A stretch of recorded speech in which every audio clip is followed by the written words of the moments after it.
All right, listen up. You think you're down? You think you're out? You think this is the end? Because let me tell you something. Something I learned the hard way. Something that's etched into my very soul. This is not the end.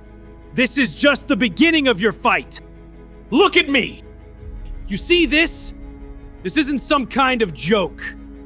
This is a body that's been beaten, bruised, and broken more times than I can count. This is a body that was told it was useless, that it would never amount to anything. They said I had no magic, no power, nothing to offer.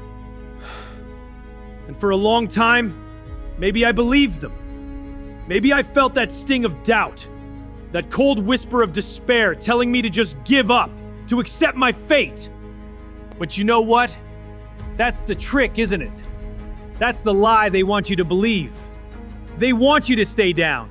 They want you to be afraid. They want you to think that because you don't have the same gifts as others, because your path is harder, because the odds are stacked against you, that you're destined to lose. Think about it. Our brains, they're amazing things, right? They're wired for survival. When we face something scary, something overwhelming, that little voice in our head, that amygdala, it screams, danger, run, hide. It's a survival instinct, and it's powerful.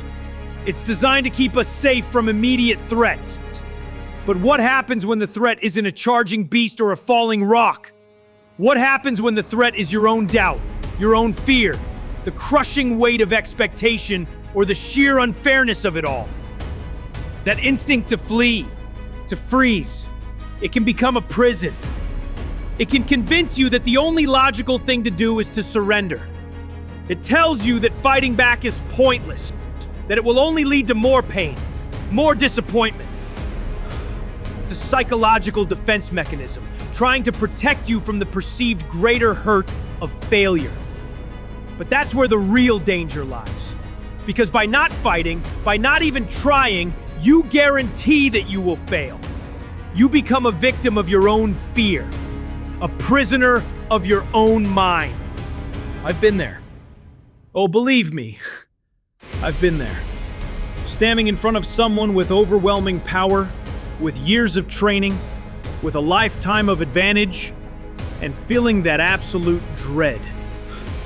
The kind of dread that makes your knees weak and your stomach churn. The kind of dread that screams, you can't win this. It's impossible. And in those moments, it's so easy to just stop, to just let the blows fall, to accept the inevitable. But then, something clicks. It's like a spark ignites in the darkness. It's that little ember of defiance, that stubborn refusal to be broken. It's the memory of why you started in the first place. For me, it was always about becoming the Wizard King. A ridiculous dream for someone with no magic, right? The ultimate underdog story. But that dream, that impossible goal, it became my fuel. It became the reason I pushed past the pain, past the doubt, past the taunts. And that's the psychological trick you need to understand. Our minds are incredibly adaptable. They can be trained, just like a muscle. Your mental fortitude can be strengthened. Every time you choose to stand up when you want to fall, every time you choose to speak up when you want to be silent, every time you choose to push forward when every fiber of your being screams to retreat, you are rewiring your brain. You are building resilience. You are teaching yourself that you are stronger than you think. Think about neuroplasticity. It's this amazing concept that our brains aren't fixed. They can change. They can grow. They can form new connections. Every experience, every choice shapes our neural pathways. So if you keep reinforcing the pathways of fear and surrender, that's what your brain will default to. But if you actively choose to forge new pathways of courage and determination, you can literally change your mind. You can change your reality. It's not about being fearless. Nobody is truly fearless. It's about acting despite your fear. It's about acknowledging the fear, feeling it, and then saying, okay, I feel you, but you're not in charge. I am. It's about understanding that the fear of failure is often worse than the failure itself. Because failure, when you learn from it, when you get back up, it's just a stepping stone. It's a lesson. It's a chance to get stronger. You see, the world is full of people who will tell you what you can't do. They'll point out your weaknesses. They'll highlight your limitations. They'll try to convince you that you're not good enough. And sometimes, those people are right. Sometimes, you aren't good enough. Not yet. But that's not a reason to stop. That's a reason to work. That's a reason to train. That's a reason to fight to become better. My whole life, I've been underestimated. I've been looked down upon. I've been dismissed. And you know what? It hurt. It was frustrating. But it also lit a fire inside me. It made me want to prove them wrong. It made me want to show them that even without magic, even with nothing, I could stand tall. I could make a difference. I could achieve the impossible. And that's the core of it, isn't it? The desire to achieve. The drive to overcome. It's not about having a specific talent. It's about having the will to persevere. It's about the grit. The sheer bloody-mindedness to keep going when everyone else has given up. When you're facing something that feels insurmountable, remember this. Every great accomplishment, every breakthrough, every moment of triumph started with someone deciding to fight back. It started with someone refusing to accept the status quo. It started with someone saying, no, this is not how it ends for me. Think about the people who have inspired you. Were they the ones who always had it easy? Or were they the ones who faced incredible adversity and still found a way to shine?